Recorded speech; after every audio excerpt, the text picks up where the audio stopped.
नमस्कार, स्वागत है आप सभी का डीडी न्यूज पर। आप देख रहे हैं मिड डे प्राइम। मैं हूं रमा त्यागी। अगले 1 घंटे में हम बात करेंगे देश भर की बड़ी खबरों की, बताएंगे दुनिया भर में कौन कौन सी खबरों पर है सबकी नजर, क्या चल रहा है खेल और अर्थ जगत में, और कुछ झलके फिल्म, कला और संस्कृति के क्षेत्र से भी। लेकिन सबसे पहले बड़ी खबरें।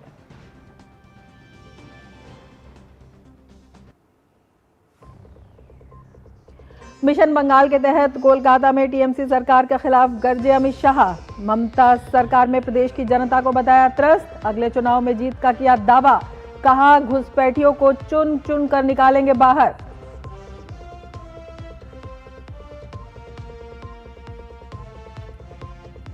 कृषि मंत्री शिवराज सिंह चौहान ने पंजाब में विकसित भारत जी राम जी कानून के विरोध में विधानसभा सत्र बुलाने को बताया संघीय ढांचे की मूल भावना के खिलाफ। योजना को बताया मजदूरों के लिए वरदान।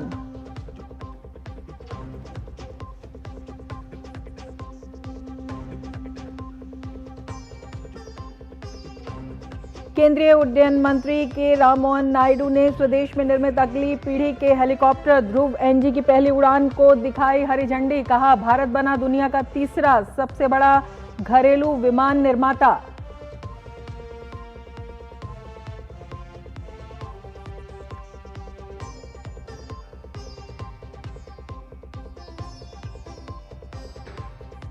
बांग्लादेश की पूर्व प्रधानमंत्री और बांग्लादेश नेशनलिस्ट पार्टी बीएनपी की चेयरपर्सन खालिदा जिया का 80 साल की उम्र में हुआ निधन। प्रधानमंत्री मोदी ने खालिदा जिया के निधन पर जताया दुख।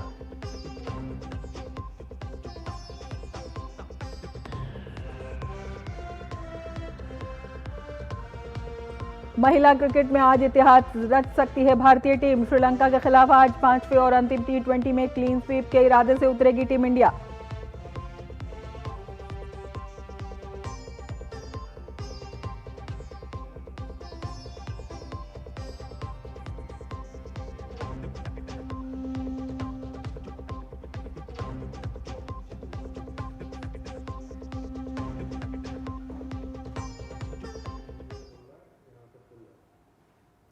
दिल्ली और बिहार चुनाव जीतने के बाद अब बीजेपी का पूरा फोकस 2026 के विधानसभा चुनावों पर है। इसी कड़ी में गृह मंत्री अमित शाह पश्चिम बंगाल के दौरे पर हैं। कोलकाता में प्रेस कॉन्फ्रेंस के दौरान अमित शाह ने मुख्यमंत्री ममता बनर्जी पर तीखा हमला बोला। उन्होंने आरोप लगाया कि ममता सरकार बंगाल में हो रही घुसपैठ को रोकने में नाकाम रही है। अमित शाह ने कहा कि अगर राज्य में बीजेपी की सरकार बनी तो घुसपैठियों को चुन चुनकर बाहर किया जाएगा। गृह मंत्री अमित शाह ने टीएमसी सरकार पर आरोप लगाया कि पिछले 15 सालों में बंगाल में घुसपैठ, भ्रष्टाचार, कुशासन और नागरिकों के बीच डर और चिंता का माहौल बना हुआ है। एक ऐसी मजबूत राष्ट्रीय ग्रिड बनाएंगे जो बंगाल से घुसपैठ को समाप्त कर देंगे। इंसान छोड़ दीजिए, परिंदा भी पैर नहीं मार पाए, इस प्रकार की एक मजबूत ग्रिड की रचना हम करेंगे। और न केवल घुसपैठ रोकेंगे, सारे घुसपैठियों को चुन चुन कर भारत के बाहर निकालने का काम भी भारतीय जनता पार्टी की बंगाल सरकार करेगी। ममता बनर्जी के नेतृत्व में भ्रष्टाचार के कारण पूरे बंगाल का विकास एक प्रकार से थम गया है। मोदी जी की सारी लाभकारी योजनाएं जो पूरे देश में गरीबी का उन्मूलन कर रही है, यहां पर टोल सिंडिकेट के भेंट चढ़ चुकी हैं और हर योजना डेड एंड पर पहुंच चुकी है। 14 सालों से भय और भ्रष्टाचार ये बंगाल का पहचान बना हुआ है। बीजेपी सरकार का संकल्प 15 अप्रैल 2026 के बाद जब भाजपा सरकार बनेगी, बंग गौरव, बंग संस्कृति, उसके पुनर्जागरण की हम फिर से शुरुआत करेंगे। पश्चिम बंगाल में एसआईआर से जुड़े घटनाक्रम पर केंद्रीय राज्य मंत्री और बंगाल बीजेपी अध्यक्ष सुकांत मजूमदार ने ममता बनर्जी पर बड़ा आरोप लगाया है। उन्होंने कहा कि ममता बनर्जी बिना चुनाव आयोग की निगरानी के चुनाव कराना चाहती हैं, लेकिन किसी की मनमानी नहीं चलेगी। चुनाव केवल इलेक्शन कमीशन के नियमों के अनुसार ही होंगे। तृणमूल कांग्रेस के जो लोग आए थे उनका डिमांड क्या है? उनका डिमांड है कि इलेक्शन कमीशन हमें नहीं चाहिए। मतलब वो इलेक्शन कराना चाहती है विदाउट इलेक्शन कमीशन। तो ये ममता बनर्जी का भाई मोटो है, इलेक्शन कमीशन का नियम के अनुसार सब कुछ होगा। अभिषेक बनर्जी की जमींदारी नहीं है, उनकी जमींदारी उनके घर में हो सकती है, बाकी जगह पे नहीं चल सकती। तो कोलकाता में पश्चिम बंगाल की अगर हम बात करते हैं तो बेहद महत्वपूर्ण केंद्रीय गृह मंत्री अमित शाह का दौरा, जिसे कि बीजेपी का मिशन पश्चिम बंगाल से जोड़कर देखा जा सकता है। गंभीर आरोप लगाए ममता सरकार पर गृह मंत्री अमित शाह ने, और घुसपैठ को लेकर जो है वो एक करारा हमला बोला। और इसके साथ ही उन्होंने ये भी कहा कि लगातार डर का माहौल जो है पिछले 15 सालों से पश्चिम बंगाल में बना हुआ है, और इसकी जो वजह है वो केवल राजनीतिक तुष्टीकरण है। बंगाल में अमित शाह गरजे, भ्रष्टाचार से बंगाल की जनता पूरी तरह से त्रस्त है। टीएमसी का भय और भ्रष्टाचार का शासन है। अमित शाह ने कहा, ये भी कहा कि ममता सरकार से जनता जो है लगातार भयभीत है। पिछले 15 सालों का उन्होंने जिक्र किया और ये भी कहा कि भय और भ्रष्टाचार बंगाल का प्रतीक बन चुका है। इसके साथ ही गृहमंत्री अमित शाह ने कहा कि आज बंगाल का विकास थम सा गया है। टीएमसी सरकार से जनता भयभीत है। महिलाओं को सुरक्षा देने में टीएमसी सरकार विफल हो गई है। गृह मंत्री अमित शाह ने जोर देकर कहा 2026 में प्रदेश में भाजपा की सरकार बनेगी। तो भाजपा की सरकार बनने का दावा किया उन्होंने, और ये भी कहा कि भाजपा को 2/3 बहुमत मिलेगा। केंद्रीय मंत्री और बीजेपी के वरिष्ठ नेता अमित शाह, उन्होंने कहा कि घुसपैठियों को चुन चुनकर बाहर निकाला जाएगा। इसके साथ ही ये भी कहा कि घुसपैठ रोकने का मामला राष्ट्रीय सुरक्षा का मामला है और बेहद संवेदनशील ये मामला है। बंगाल में मजबूत सरकार के प्रति जनता का संकल्प है। जनता वहां पर मजबूत सरकार चाहती है और भाजपा के नेतृत्व में विकास की गंगा तेजी से बहेगी। तो विकास का दावा किया है और ये भी कहा है कि बंगाल में गरीब कल्याण को प्राथमिकता दी जाएगी। इसके साथ ही बंगाल में मनरेगा, पीएम आवास घोटाला जो है वो हुआ है, तो बड़ा भ्रष्टाचार का मामला, और भ्रष्टाचार से बंगाल की जनता पूरी तरह से त्रस्त है, इससे बाहर निकलना चाहती है। टीएमसी का भय और भ्रष्टाचार का शासन है, जिसका जवाब जनता देगी। 2/3 बहुमत की उन्होंने बात कही है और ये कहा है कि ममता सरकार से जनता भयभीत है, तो इस बार बीजेपी की सरकार वहां पर बनेगी। 2/3 बहुमत की भी उन्होंने बात कही है, क्योंकि उसकी वजह उन्होंने बताई है कि भय और भ्रष्टाचार जो है बंगाल का प्रतीक बन गया है, जिससे कि बंगाल का विकास थम गया है। लोग वहां पर भय से बाहर निकलना चाहते हैं, विकास चाहते हैं, महिलाएं सुरक्षा चाहती हैं, और महिलाओं को सुरक्षा देने में टीएमसी सरकार विफल साबित हुई है।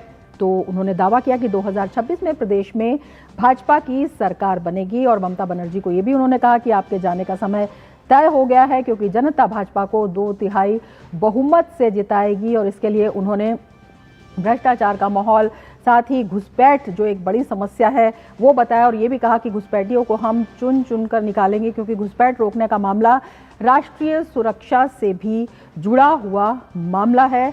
और जनता चाहती है कि बंगाल में मजबूत सरकार बने। मजबूत सरकार के प्रति जनता का संकल्प है और जनता विकास चाहती है, और भाजपा के नेतृत्व में विकास की गंगा तेजी से बहेगी। बंगाल में गरीब कल्याण को प्राथमिकता दी जाएगी। इस बात का उन्होंने जोर देकर कहा कि बंगाल में जिस तरह से मनरेगा, पीएम आवास घोटाला हुआ है, वो भी जनता की निगाह में है। भ्रष्टाचार से बंगाल की जनता पूरी तरह से त्रस्त है। जनता इससे निजात पाना चाहती है। टीएमसी का शासन जो है भय और भ्रष्टाचार का रहा है, और जनता इसके तले दबी हुई है। ममता सरकार से जनता भयभीत है, उन्होंने कहा कि, और जनता को इस भय से निकालने के लिए बीजेपी प्रतिबद्ध है, और इसीलिए उन्होंने बीजेपी की जीत का दावा किया और ये कहा कि जनता उन्हें 2/3 बहुमत से जिताएगी।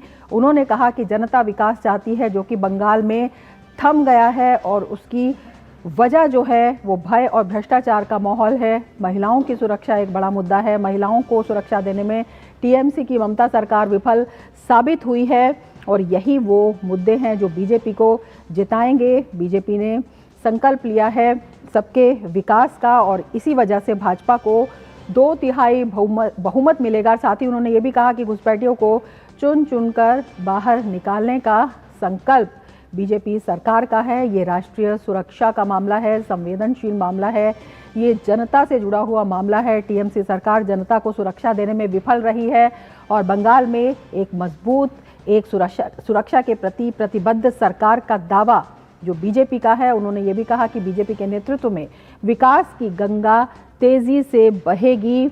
उन्होंने ये भी कहा कि 7,000 से ज़्यादा कंपनियां बंगाल छोड़कर चली गई हैं, ये भ्रष्टाचार की वजह से हुआ है। और क्या कुछ कहा केंद्रीय गृह मंत्री अमित शाह ने, आइए आपको दिखाते हैं। मित्रों, ये 24 से अब तक का समय भारतीय जनता पार्टी के लिए बहुत शुभांकर सिद्ध हुआ है। मुझे पूरा भरोसा है कि 2026 में बंगाल में 2/3 बहुमत के साथ भारतीय जनता पार्टी की सरकार बनेगी।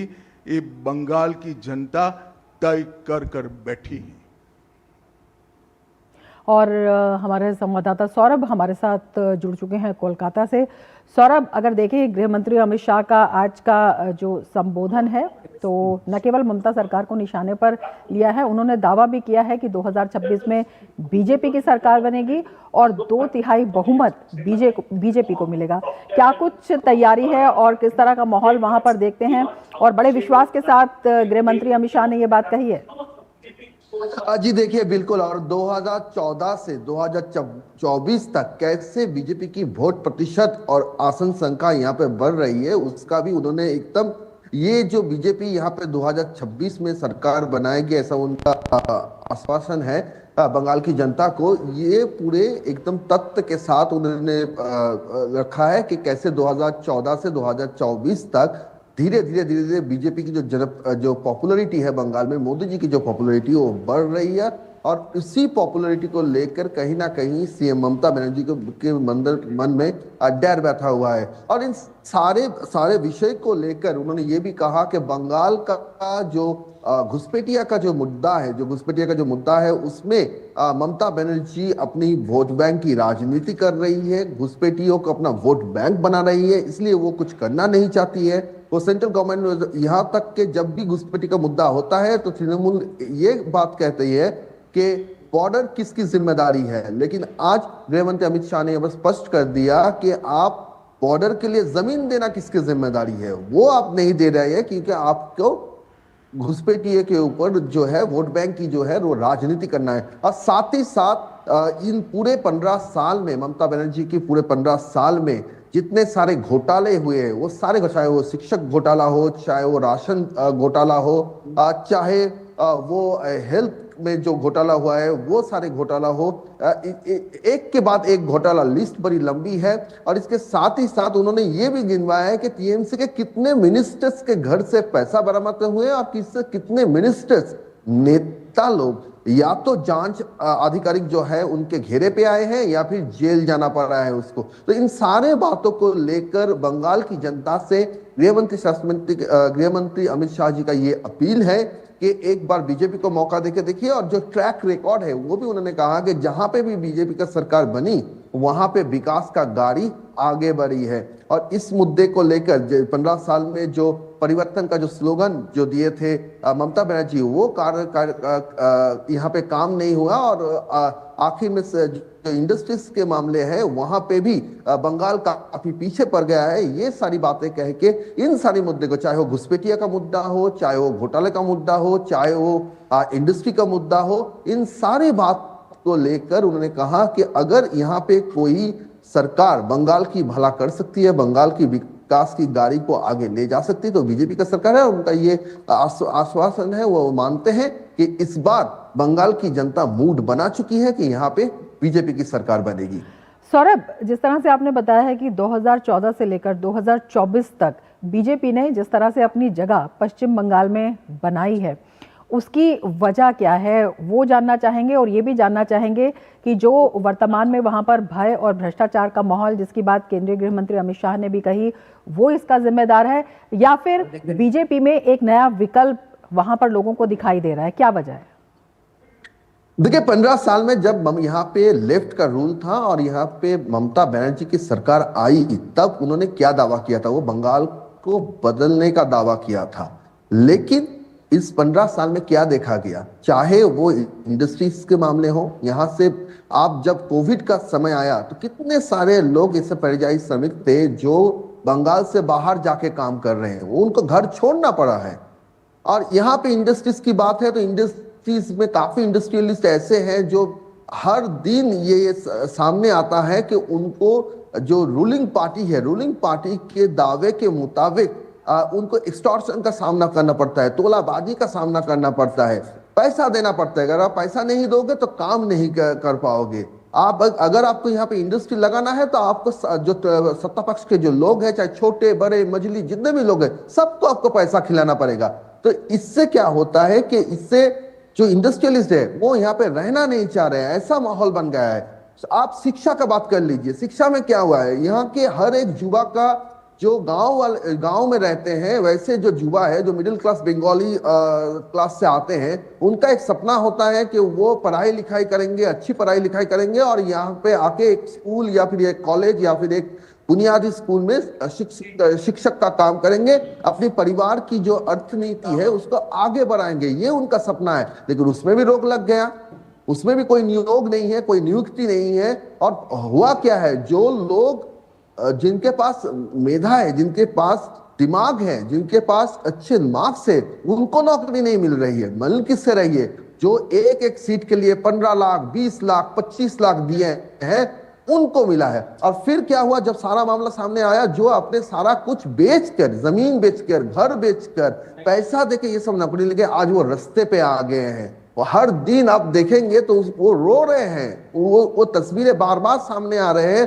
वो लोग रो रहे हैं कैसे अपने घर को, परिवार को पालेंगे, ये चिंता उनको जताई जा रही है। ये शिक्षा का हाल है। स्वास्थ्य का हाल क्या है, आयुष्मान भारत यहाँ पे लागू नहीं हो पाया है। स्वास्थ्य साथी में उसमें मानो एक साल में सिर्फ 5 लाख का लिमिट है, और इसके साथ जो सरकारी जो अस्पताल से वहां पे बेड नहीं मिलते, लोग 7 8 9 अस्पताल घूमते हैं फिर भी उनको बेड नहीं मिलता, और उनके पास जो आयुष्मान भारत है उनका योजना का कार्ड भी नहीं है।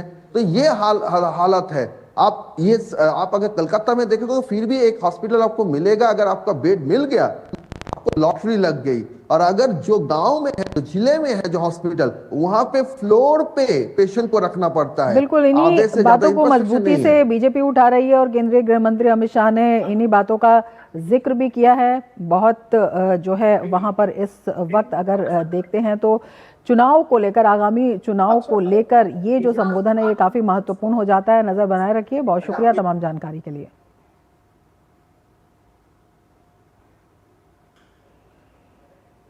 मिड डे प्राइम में फिलहाल वक्त है एक ब्रेक का। अब बने रहिए डीडी न्यूज के साथ।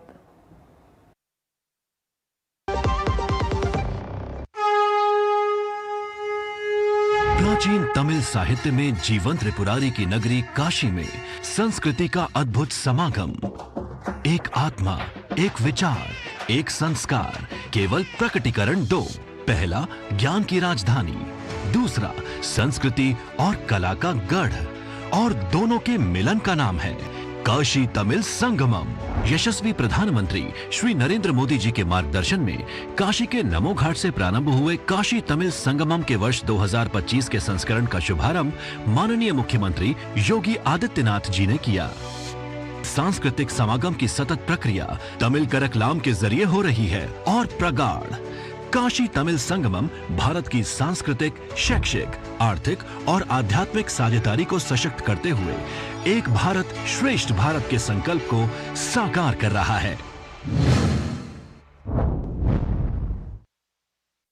पढ़ता है, खेलता है, झूलता उछलता है, दौड़ता कभी कभी दौड़ कराता है, आगे आगे बढ़ता है इंडिया, अमूल दूध पीता है इंडिया।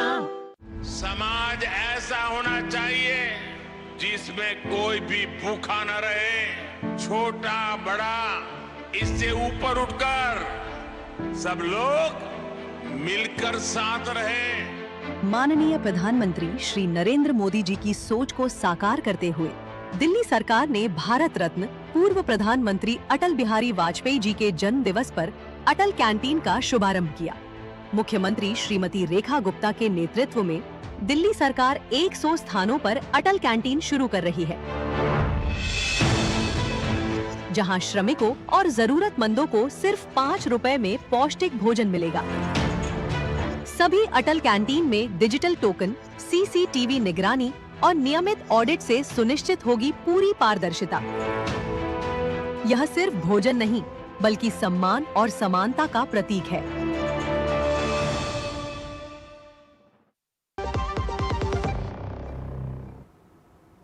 ब्रेक के बाद फिर से आपका स्वागत है। आगे बढ़ते हैं। केंद्रीय कृषि और ग्रामीण विकास मंत्री शिवराज सिंह चौहान ने पंजाब में विकसित भारत जी राम जी कानून के विरोध में विधानसभा सत्र बुलाने को संघीय ढांचे की मूल भावना के खिलाफ बताया। उन्होंने कहा, संविधान ने संसद को कानून बनाने का अधिकार दिया है और उसे मानना केंद्र और राज्यों दोनों की जिम्मेदारी है। पंजाब सरकार या पंजाब विधानसभा में जो बाकी दल कर रहे हैं, ये अलोकतांत्रिक है, अमर्यादित है, संविधान की मूल भावना के खिलाफ है, ये अंध विरोध है। हमें तो केवल विरोध करना है, इसके लिए विरोध करेंगे। आप चर्चा में जवाब ना सुनो और प्रतिपक्ष इतना जिम्मेदार हो जाए, विशेषकर कांग्रेस, कि इतने महत्वपूर्ण बिल पर नेता प्रतिपक्षी लोकसभा से गायब रहे, संसद से गायब रहे, जब संसद में चर्चा होगी गायब रहेंगे। शिवराज सिंह चौहान ने पंजाब में भ्रष्टाचार के कई मामले गिनाए। उन्होंने कहा, पंजाब में भ्रष्टाचार की स्थिति बेहद गंभीर है। विकसित भारत, ये संकल्प है प्रधानमंत्री जी का, देश का ही संकल्प है ये, और उसके लिए जरूरी विकसित गांव के बिना विकसित भारत बन नहीं सकता। और इसलिए विकसित भारत जी राम जी योजना को विकास से जोड़ने का काम भी हुआ। ग्राम पंचायत गांव के समन्वित विकास का प्लान तैयार करेगी और ग्राम पंचायत और ग्राम सभा जो काम तय करेगी, जो गांव के विकास के लिए आवश्यक है, वही काम इस योजना के अंतर्गत किए जा सकेंगे। केंद्रीय ग्रामीण विकास मंत्री शिवराज सिंह चौहान ने कहा कि विकसित गांव के बिना विकसित भारत नहीं बन सकता।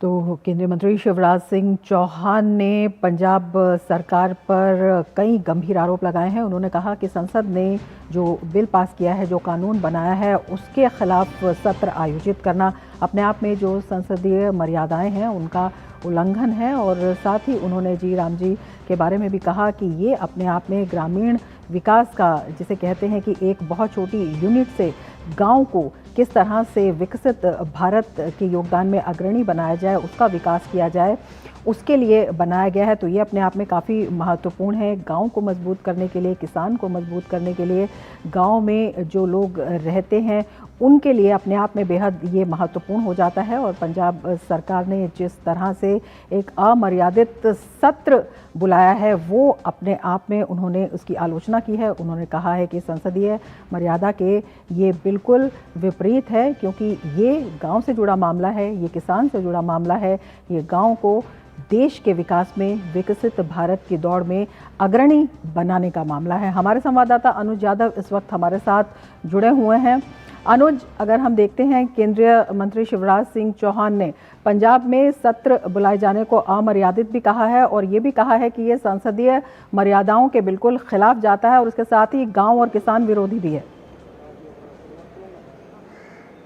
देखिए रमा, देश में अगर देखें तो संघीय ढांचे के अंदर जो देश की सबसे बड़ी पंचायत है वो तो संसद है, और संसद के द्वारा जो भी कानून पारित होता है, बनाया जाता है, वो केंद्र को, राज्य सरकारों को मानना है। यही संघीय ढांचे की मूल भावना है। और जिस तरीके से पंजाब सरकार, खासतौर से जो आम आदमी पार्टी है, अगर वो इस तरीके का प्रस्ताव लेकर आ रही है कि इस कानून के खिलाफ प्रस्ताव लाया जाएगा, तो निश्चित तौर पर यह अलोकतांत्रिक है, पूरी तरीके से अलोकतांत्रिक है। लेकिन एक सबसे बड़ी बात यही है कि जिस तरीके से वो एक प्रस्ताव लाने की ना सिर्फ बात कर रहे हैं, बल्कि देश भर के अलग अलग राज्यों को पंजाब सरकार एक पत्र लिखेगी। उनका कहना है कि पत्र लिखेंगे और इस कानून का विरोध करने का आग्रह करेंगे। और पंजाब सरकार में जो मंत्री हैं उन्होंने इस बात को भी कहा है, जो वहां के पंचायती राज मंत्री हैं, कि 600 करोड़ का राज्य के ऊपर अतिरिक्त प्रभार पड़ेगा। लेकिन रमा, यह बात सोचने और समझने वाली है कि आम आदमी पार्टी जब देश के किसी राज्य के अंदर चुनाव लड़ती है तो गरीबों को रोजगार देने की बात करती है, किसानों के उत्थान की बात करती है, और यहां तो गरीबों को रोजगार की गारंटी की ही तो बात हो रही है। 40% पैसा राज्य सरकार को देना है, 60% केंद्र को देना है। तो ऐसे में जहां रोजगार की बात होगी, वो भी गरीबों को रोजगार की बात होगी, तो उसमें 600 करोड़ का बजट जो है आम आदमी पार्टी को, पंजाब सरकार को बोझ लगने लगा है। ये एक सबसे बड़ा सवाल है। तो कुल मिलाकर जिस तरह का फैसला पंजाब की सरकार आम आदमी पार्टी कर रही है, चाहे वो प्रस्ताव लाने की बात हो, चाहे वो जो गरीबों के लिए योजनाएं बनी है, श्रमिकों के लिए योजनाएं बनी हैं, उसको बोझ बता रही हो, तो निश्चित तौर पर सवाल तो खड़े होते ही हैं। और इन सवालों के जवाब आज केंद्रीय कृषि और ग्रामीण विकास मंत्री ने दिए हैं। और जिस तरह के आरोप शिवराज सिंह चौहान ने लगाए हैं, बिल्कुल एक तरीके से उन्होंने इस बात को सही कहा है कि संघीय ढांचे की मूल भावना के खिलाफ अगर इस तरीके से विधानसभाओं के सत्र बुलाए जाएंगे तो ये तो बिल्कुल एक तरीके से अलोकतांत्रिक है। रमा, बिल्कुल, ये भी आपसे समझना चाहेंगे अनुज, लोकतांत्रिक ढांचे के खिलाफ है, संघीय भावनाओं के विपरीत है, किस तरह से? जैसे कि उन्होंने कहा है कि गांव के ही खिलाफ है, गांव के एक आम आदमी के खिलाफ है, वहां पर जो किसान है उसके खिलाफ है। देखिए, सबसे बड़ी बात यही है, देश की सबसे बड़ी पंचायत संसद के अंदर कानून बना है। वो किसी राज्य सरकार का कानून नहीं है, संसद ने कानून बनाया है और वो केंद्र सरकार को भी मानना है, राज्य सरकारों को भी मानना है। और उसको आप उसके खिलाफ प्रस्ताव लेकर आते हैं, तो ये कौन सी राजनीति आम आदमी पार्टी कर रही है? पंजाब सरकार किस राजनीति पर आगे बढ़ना चाहती है? ये एक सबसे बड़ा सवाल है। और दूसरी सबसे बड़ी बात है, क्या विपक्षी दल अब सिर्फ एक तरीके से विरोध की राजनीति ही करेंगे? क्या देश के लिए, क्या किसानों के लिए, गरीबों के लिए आगे भविष्य में क्या कुछ अच्छा किया जा सकता है? क्या विपक्ष की ये जिम्मेदारी नहीं है? तो निश्चित तौर पर ये एक सबसे बड़ा जो कानून लेकर आई है, रोजगार की गारंटी का कानून मोदी सरकार, ये देश के भविष्य को बदलने वाला कानून है। देश के जो करोड़ों श्रमिक हैं देश भर के अंदर, उनको मजबूत करने का कानून है। और सबसे बड़ी बात है कि मनरेगा कानून को मजबूत किया जा रहा है। जिस तरीके से अभी केंद्रीय गृह मंत्री अमित शाह ने भी आरोप लगाए थे, हम जानते हैं कि गुजरात के अंदर एक वे सभा को संबोधित कर रहे थे, उन्होंने यही कहा कि सिर्फ विरोध की राजनीति करना, किसी भी कानून के प्रावधान को ना समझना, जब देश की पंचायत के अंदर, संसद के अंदर कानून बनता है उस समय मौजूद ना रहना। हम जानते हैं कि विकसित भारत जी राम जी कानून रात को 12 बजे ये पास हुआ था, और उस समय क्या जो नेता विपक्ष हैं संसद के अंदर, राहुल गांधी, क्या वो मौजूद थे? क्या विपक्ष के बड़े नेता मौजूद थे? वो नहीं थे उस समय मौजूद। तो ऐसे में सबसे बड़ी बात यही है कि विपक्ष की जो राजनीति इस समय की जा रही है, और वो भी ऐसे मुद्दों पे राजनीति की जा रही है जो देश की जनता के हितों में मुद्दे हैं, जो देश की जनता को भा रहे हैं, उनकी भावनाओं से जुड़े हैं, देश की भावना से जुड़े हैं, उनको विरोध करना। और इसीलिए केंद्रीय गृह मंत्री ने भी एक बार इस बात को कहा था कुछ दिन पहले, इसलिए लगातार आप राज्यों के अंदर हार रहे हैं। आपको ये समझना पड़ेगा। विपक्ष पर उन्होंने एक तंज कसते हुए कहा था कि आप इस देश की जनता के मूल भावना को समझने की कोशिश करें, नहीं तो लगातार हार देखने के लिए आप तैयार रहिए। और अब आम आदमी पार्टी भी उसी रास्ते पर आगे चलते हुए नजर आ रही है। तो निश्चित तौर पर एक तरीके से अलोकतांत्रिक ये प्रक्रिया है जो आम आदमी पार्टी पंजाब विधानसभा के अंदर करने जा रही है। बिल्कुल, बड़े सवाल विपक्ष पर भी और पंजाब सरकार पर भी खड़े हो रहे हैं। बहुत शुक्रिया अनुज तमाम जानकारी के लिए। आगे बढ़ेंगे। भारत के स्वदेशी हेलीकॉप्टर विकास में आज एक नया अध्याय लिखा गया है। भारत में बना एडवांस लाइट हेलीकॉप्टर ध्रुव का नया और एडवांस नागरिक संस्करण ध्रुव नेक्स्ट जनरेशन आज पहली उड़ान इसने भर ली है। केंद्रीय नागरिक उड्डयन मंत्री किंजरापू राममोहन नायडू ने पहली उड़ान को झंडी दिखाई। इससे पहले बेंगलुरु में HAL के हेलीकॉप्टर डिवीजन में अत्याधुनिक हेलीकॉप्टर ध्रुव की पूजा अर्चना की गई। राममोहन नायडू ने हेलीकॉप्टर की सुरक्षा पैमानों का भी जायजा लिया। ये स्वदेशी helicopter Hindustan aeronautics limited HAL ने विकसित किया है। 6 से 14 सीटों वाला यह हेलीकॉप्टर पर्यटन, वीआईपी परिवहन, आपदा और बाढ़ प्रबंधन के साथ समुद्री अभियानों जैसे नागरिक कार्यों में सक्षम है। ध्रुव एनजी भारतीय सेना के लिए पहले से सफल साबित हो चुके एडवांस लाइट हेलीकॉप्टर एएचएल ध्रुव का नया और बेहतर वर्जन है। इसमें कई आधुनिक बदलाव किए गए हैं। इसमें स्वदेशी शक्तिशाली इंजन और नागरिक प्रमाणीकरण के लिए उन्नत सुविधाएं शामिल हैं। तो आत्मनिर्भरता की दिशा में ऐतिहासिक कदम इसे कहा जा सकता है। हमारे साथ खास मेहमान जुड़ गए हैं। Hello,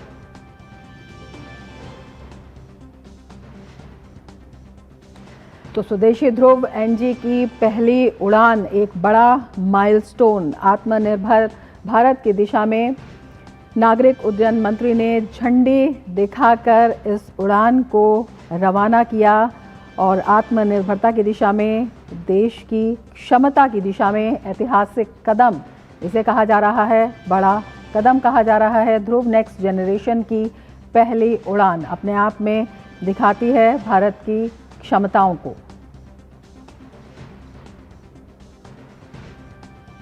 And I also to share the fact that HAL Hindustan Aeronautics Limited is supposed to be a bicycle riding on two wheels. One wheel is the defense, one wheel is the civil aviation. But you have to also realize that the bicycle design has gone through various changes over the years. If you had seen the history, then you would remember the earlier design of the bicycle where one wheel is too big and one wheel was small. So like that, HAL for some time has been riding on the wheel of defense, taking a heavy load on the defense.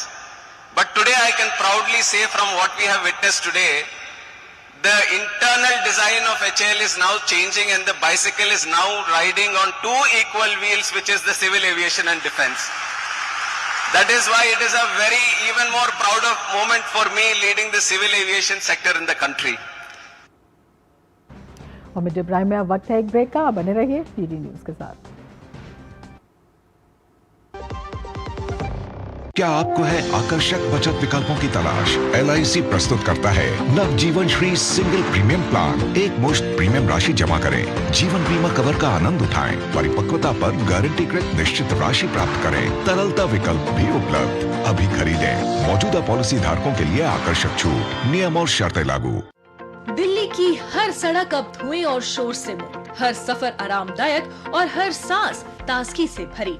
2 दशकों से प्रदूषण की मार झेलती दिल्ली अब बदलाव की राह पर। स्वच्छ हवा और बेहतर जीवन के लिए दिल्ली की नई सरकार लगातार ठोस कदम उठा रही है। सिर्फ 10 महीनों में 1350 ई बसों के जरिए साफ हवा, सुरक्षित सफर, जीरो एमिशन, शांत और आधुनिक CCTV, GPS और पैनिक बटन जैसी स्मार्ट सुविधाओं के साथ ये बसें हर दिन धुआं, धूल और प्रदूषण को कम कर दिल्ली को बनाती है स्वस्थ और हरियाली भरा शहर। दिल्ली सरकार का लक्ष्य सरल है, हर सांस साफ, हर सफर सुरक्षित और दिल्ली प्रदूषण मुक्त।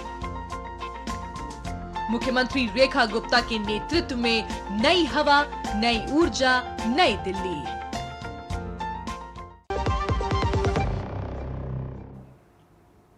ब्रेक के बाद फिर से आपका स्वागत है। तो जिस तरह से हम बता रहे हैं, भारत के स्वदेशी हेलीकॉप्टर विकास में आज एक नया अध्याय लिखा गया है। भारत में बना एडवांस लाइट हेलीकॉप्टर ध्रुव का नया और एडवांस नागरिक संस्करण ध्रुव नेक्स्ट जनरेशन आज पहली उड़ान भर चुका है। इंजन इसका बेहद ताकतवर है। एडवांस ग्लास कॉकपिट से इसमें पायलट को मदद मिलेगी। इसके साथ ही वाइब्रेशन का काम करने की नई तकनीक है, जो कि उड़ान को ज़्यादा बेहतर बनाती है। तो बेहतर उड़ान, नई तकनीक, क्रैश वर्दी स्ट्रक्चर और सीटें इसके अंदर हैं। साथ ही हादसे की स्थिति में बेहतर सुरक्षा की व्यवस्था है। सेल्फ सीलिंग फ्यूल टैंक से आग लगने का खतरा इसमें कम है। नई तकनीक है। दुर्गम इलाकों में मरीजों को तुरंत अस्पताल पहुंचाना इसके कार्यक्षेत्र में शामिल है। साथ ही समुद्र में तेल गैस प्लेटफॉर्म्स तक कर्मचारियों और सामान की ढुलाई इससे की जा सकती है। बाढ़, भूकंप या प्राकृतिक आपदा में राहत कार्यों में भी ये काम आएगा। ये क्षमताएं हैं इसकी। छोटे शहरों और गांवों को हवाई संपर्क देना भी मकसद है इस उड़ान का। साथ ही वीआईपी ट्रांसपोर्ट और टूरिज्म को भी ये बढ़ावा देगा। इसका इंजन जो है वो काफ़ी ताकतवर है और साथ ही मजबूत है, इसकी क्षमताएं भी। हमारे साथ आलोक बंसल इस वक्त जुड़े हुए हैं, निदेशक हैं इंडिया फाउंडेशन के। आलोक जी, बहुत स्वागत है आपका। सबसे पहले आपसे यही जानना चाहेंगे, ध्रुव का ये जो एनजी वर्जन है अपने आप में कितना बड़ा माइलस्टोन, अगर हम सुरक्षा की उड़ान की बात करते हैं, तकनीक की उड़ान की बात करते हैं, भारत की क्षमताओं की उड़ान की बात करते हैं। देखिए, ये जो ध्रुव एनजी हेलीकॉप्टर जिसकी टेस्ट फ्लाइट हुई है, ये एक काफी उन्नत विमान है और विशेषकर मल्टी रोल पर्पस के लिए है। चाहे आपको मरीजों को इवैक्यूएट करना हो या कई बार पुलिस, जैसे आप उन्नत देशों में देखते हैं पुलिस जो लॉ एनफोर्समेंट के लिए करती है, या लोगों को जो प्राकृतिक आपदा या किसी मैन मेड डिजास्टर से निकालना हो, ऑयल प्लेटफॉर्म्स हों जैसे ओएनजीसी वगैरह के हमारे जो प्लेटफॉर्म्स होते हैं, इसमें जाने के लिए अभी तक हम काफ़ी हद तक विदेशी हेलीकॉप्टरों का प्रयोग करते थे। ये ट्विन इंजन ऐसा हेलीकॉप्टर है जो इन सिविल एविएशन के जो रिक्वायरमेंट्स हैं, जो नागरिक क्षेत्र में जो हेलीकॉप्टर सेवाओं का उपयोग हो सकता है, उसके लिए ये बहुत ही अच्छे हैं और बहुत ही उन्नत जो हेलीकॉप्टर है। जैसे कई जगह हमारे यहाँ तीर्थ स्थानों वगैरह में यात्रियों को ले जाने के लिए भी प्रयोग होता है। इन सब चीज़ों के लिए और विशेषकर एयर एम्बुलेंस और जो ऑफशोर प्लेटफॉर्म्स हैं उनके लिए ये काफ़ी यूज़फुल है। और इनमें जो है इंजन जो है बहुत ही बेहतर है और इसका जो कॉन्फ़िगरेशन है वो इस तरीके से है कि इसमें रिडंडेंसी है कि अगर एक इंजन खराब हो जाए दूसरा है, या जो भी एवियोनिक्स और अन्य चीज़ें हैं उनमें रिडंडेंसी काफ़ी है और इसलिए सुरक्षित ज़रूरत से ज़्यादा है और इसीलिए नागरिक विमानों के लिए इसका प्रयोग आसान है। आलोक जी, ये भी समझना चाहेंगे कि क्यों इसे आत्मनिर्भरता की दिशा में ऐतिहासिक कदम कहा जा रहा है?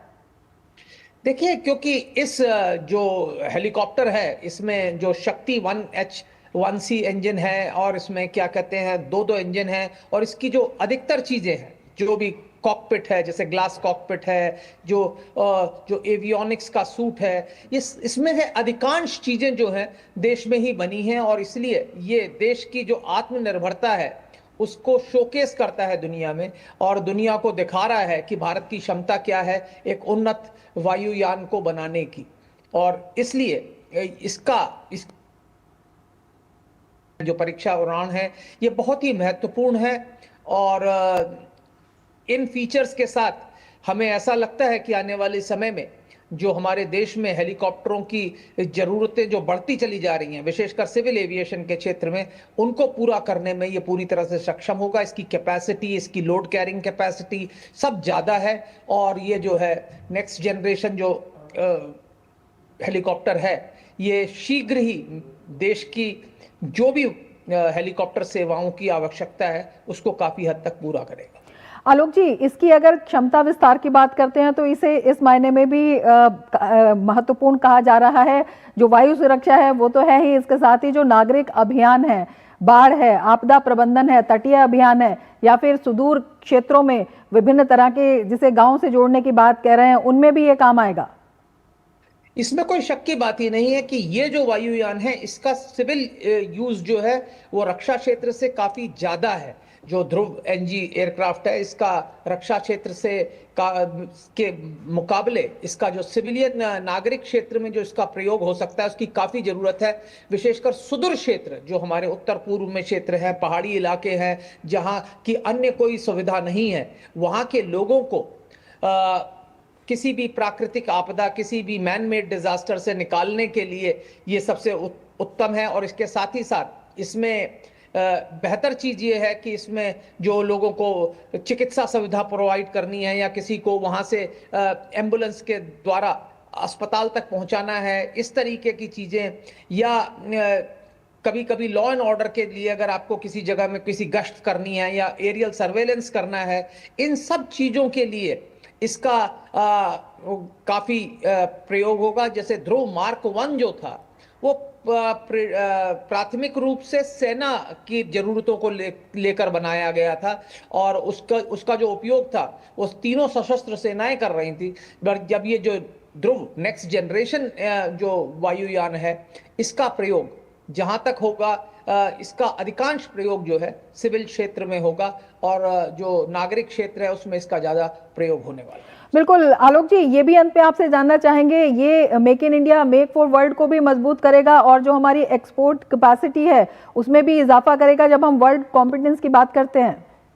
बिल्कुल ध्रुव, अगर आप देखें ध्रुव, पहले ही दुनिया के कई राष्ट्रों में इसको भेजा जा रहा था, मॉरिशस और लैटिन अमेरिका में भी कई देशों में गया, और अब ये जो बेहतर जो नेक्स्ट जनरेशन ध्रुव आ रहा है इसको और भी लोग जो है और भी दुनिया के अन्य राष्ट्र जो है वो लेंगे। और हमने पिछले कुछ समय से देखा है कि भारत की रक्षा क्षमता का लोहा जो है दुनिया मान रही है और भारत से अन्य रक्षा उत्पादकों का भी जो निर्यात है वो कई देशों में हो रहा है।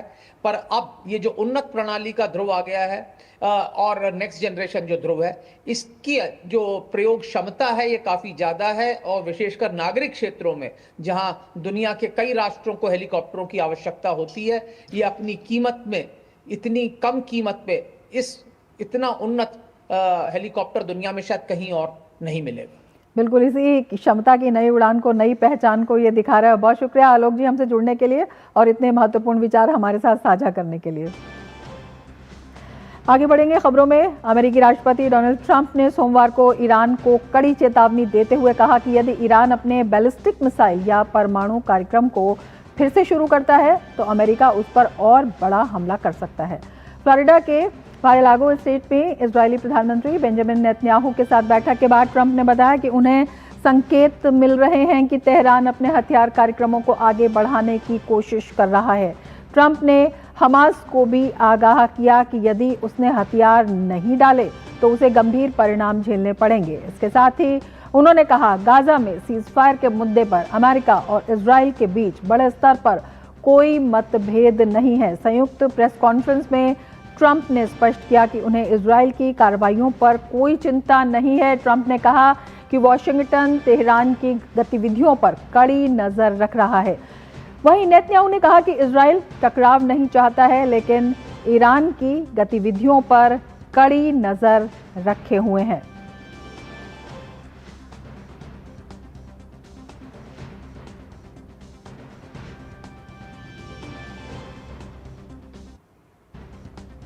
और हमारे संवाददाता अखिलेश सुमन इस वक्त हमारे साथ जुड़े हुए हैं इस पूरे मामले पर और ज्यादा जानकारी के साथ। अखिलेश, किस तरह से देखते हैं ट्रंप ने जिस तरह की चेतावनी दी है? देखिए, निश्चित तौर पे जून में हुआ था, 21-22 जून को हुआ था कि जब डोनाल्ड ट्रंप ने, मतलब अमेरिका ने ईरान के न्यूक्लियर जो इंस्टॉलेशन है उन पे हमला किया था, B-2 बम के।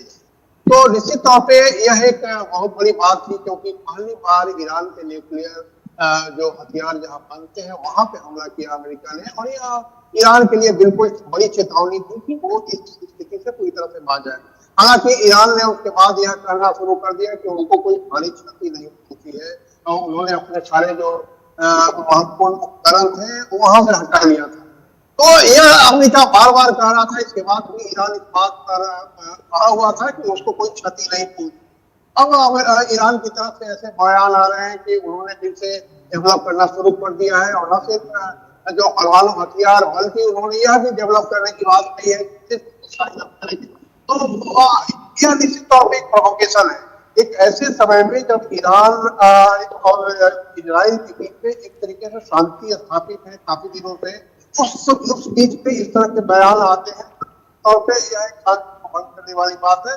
और इसीलिए डोनाल्ड ट्रंप ने कल नेतन्याहू के साथ जो उनकी बैठक हुई उसके बाद उन्होंने इस तरीके से चेतावनी दी, इस तरह की गतिविधियां अगर होगी तो ईरान के खिलाफ फिर एक तरीके का एक्शन हो सकता है।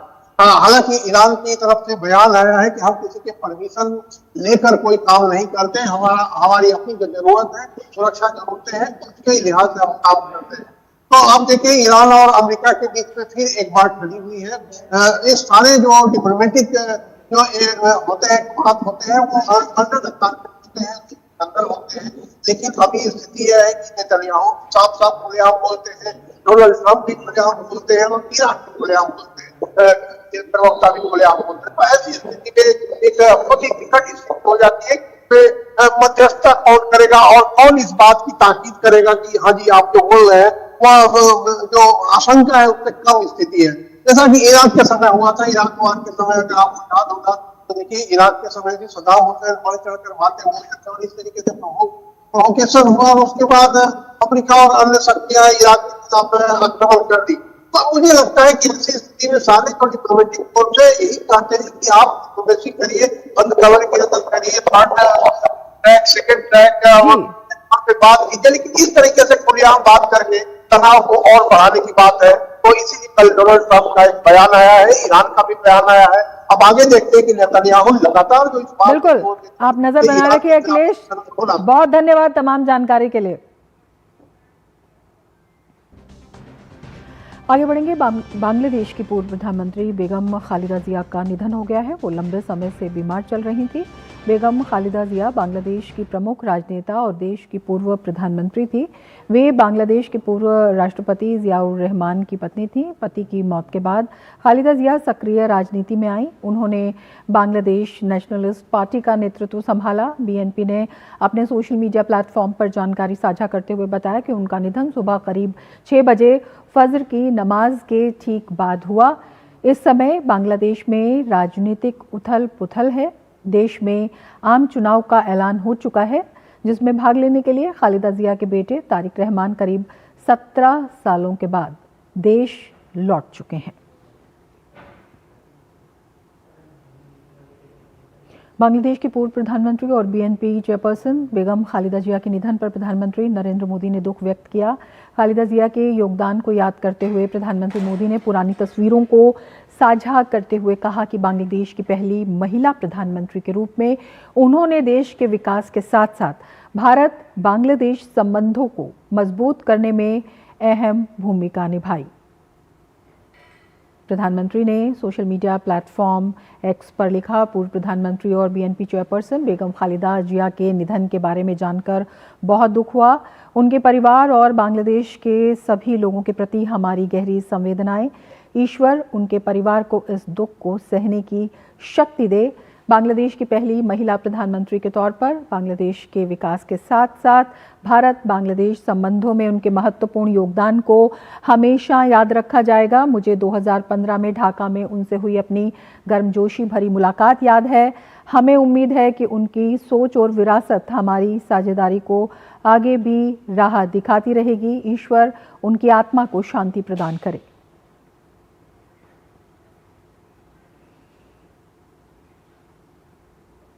और रूस के राष्ट्रपति व्लादिमीर पुतिन के आधिकारिक आवास पर ड्रोन हमले की खबर है। ये हमला ऐसे वक्त में हुआ जब वॉशिंगटन में अमेरिकी राष्ट्रपति डोनाल्ड ट्रंप और यूक्रेन के राष्ट्रपति ज़ेलेंस्की यूक्रेन शांति वार्ता पर चर्चा कर रहे थे। प्रधानमंत्री मोदी ने भी रूस के राष्ट्रपति व्लादिमीर पुतिन के आधिकारिक आवास पर हमले की कड़ी निंदा करते हुए सोशल मीडिया एक्स पर लिखा, रूसी संघ के राष्ट्रपति के आवास पर हमले की खबरों से हम बेहद चिंतित हैं।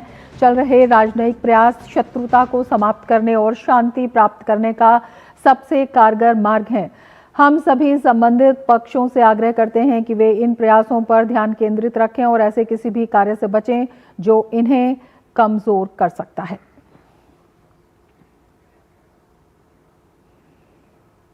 और अब बात करेंगे खेल की खबरों की, और खेल की खबरों के साथ गौरव हमारे साथ जुड़ चुका है। गौरव, क्या कुछ खास खेल की खबरों में आज? शुक्रिया रमा। और खेल की खबरों की शुरुआत करेंगे भारत और श्रीलंका की महिला क्रिकेट टीमों के बीच जारी T20 सीरीज की खबर के साथ, जहां भारत और श्रीलंका की महिला क्रिकेट टीमों के बीच खेली जा रही T20 सीरीज का 5वां और आखिरी मैच आज तिरुवनंतपुरम में खेला जाएगा।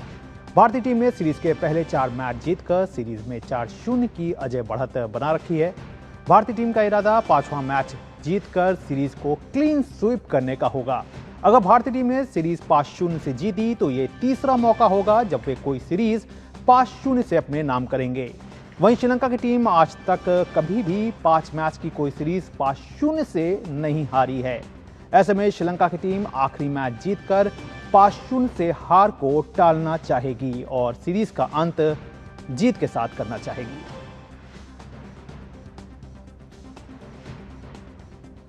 एशियाई चैंपियनशिप की स्वर्ण पदक विजेता नीरू ढांडा ने राष्ट्रीय निशानेबाजी चैंपियनशिप में महिला ट्रैप स्पर्धा का स्वर्ण पदक जीत लिया है। हाल ही में कजाकिस्तान में महाद्वीपीय प्रतियोगिता में शीर्ष स्थान हासिल करने वाली 25 साल की नीरू ने फाइनल में पहला स्थान हासिल किया। नीरू को दिल्ली की कीर्ति गुप्ता ने कड़ी टक्कर दी, जिन्होंने रजत पदक हासिल किया। नीरू की मध्य प्रदेश की साथी निशानेबाज प्रगति दुबे ने कांस्य पदक हासिल किया। और अब खबरें विजय हजारे ट्रॉफी से, जहां सलामी बल्लेबाज प्रियांश आर्य और तेजस्वी दहिया के आक्रामक अर्धशतकों की मदद से दिल्ली ने विजय हजारे ट्रॉफी में सौराष्ट्र को 3 विकेट से हरा दिया।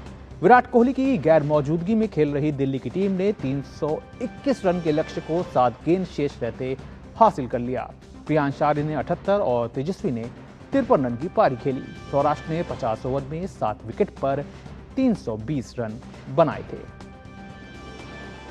वहीं मुंबई की टीम ने भी कमाल किया। कप्तान शार्दुल ठाकुर की शानदार गेंदबाजी की वजह से मुंबई ने विजय हजारे वनडे ट्रॉफी में छत्तीसगढ़ को 9 विकेट से हरा दिया। प्रतियोगिता में ये मुंबई की लगातार तीसरी जीत है। पहले बल्लेबाजी करते हुए छत्तीसगढ़ की पूरी टीम 142 रन पर सिमट गई। जवाब में जीत के लिए मिले 143 रन के लक्ष्य को मुंबई ने 1 विकेट खोकर 24 ओवर में हासिल कर लिया। इस जीत के बाद मुंबई 3 मैचों में 12 अंक के साथ ग्रुप सी में शीर्ष पर बनी हुई है। तो मुंबई का कमाल जो है वो लगातार जारी है। और उधर आईसीसी ने मेलबर्न में इंग्लैंड और ऑस्ट्रेलिया के बीच खेले गए चौथे एशेज सीरीज टेस्ट के मैच के पिच को लेकर असंतोषजनक उसे करार दिया है। यानी कि एमसीजी की जो पिच है उसे असंतोषजनक करार दिया है। आईसीसी ने एमसीजी पर एक डीमेरिट अंक भी लगा दिया। मैच रेफरी जेफ क्रो ने अपनी समीक्षा रिपोर्ट में कहा कि पिच गेंदबाजों की जरूरत के हिसाब से ज्यादा मदद कर रही थी। चौथे टेस्ट के पहले दिन 20 विकेट गिरे। इंग्लैंड ने 2 दिन के भीतर टेस्ट जीत लिया। आईसीसी ने एक बयान में कहा कि चौथे एशेज टेस्ट के लिए मेलबर्न क्रिकेट ग्राउंड की पिच असंतोषजनक थी, जिसके लिए आईसीसी पिच और आउटफील्ड मॉनिटरिंग प्रक्रिया के तहत एमसीजी पर एक डीमेरिट अंक लगाया गया है। 6 डीमेरिट अंक होने पर मैदान पर 1 साल तक का प्रतिबंध जो है वो लग सकता है। अब बात कर लेते हैं फुटबॉल के मैदान की, जहां पर पुर्तगाल के कप्तान क्रिस्टियानो रोनाल्डो का कहना है कि वे अपने करियर में 1000 गोल पूरा करने तक रिटायर नहीं होंगे। 40 साल के रोनाल्डो ने शनिवार को अल नस्र की जीत में 2 गोल किए थे। उनके करियर के कुल गोल की संख्या अब 956 हो चुकी है। रोनाल्डो को हाल ही में सर्वश्रेष्ठ मिडिल ईस्ट फुटबॉलर चुना गया। रोनाल्डो ने अल नस्र के साथ अपना करार 2 साल आगे बढ़ाया है।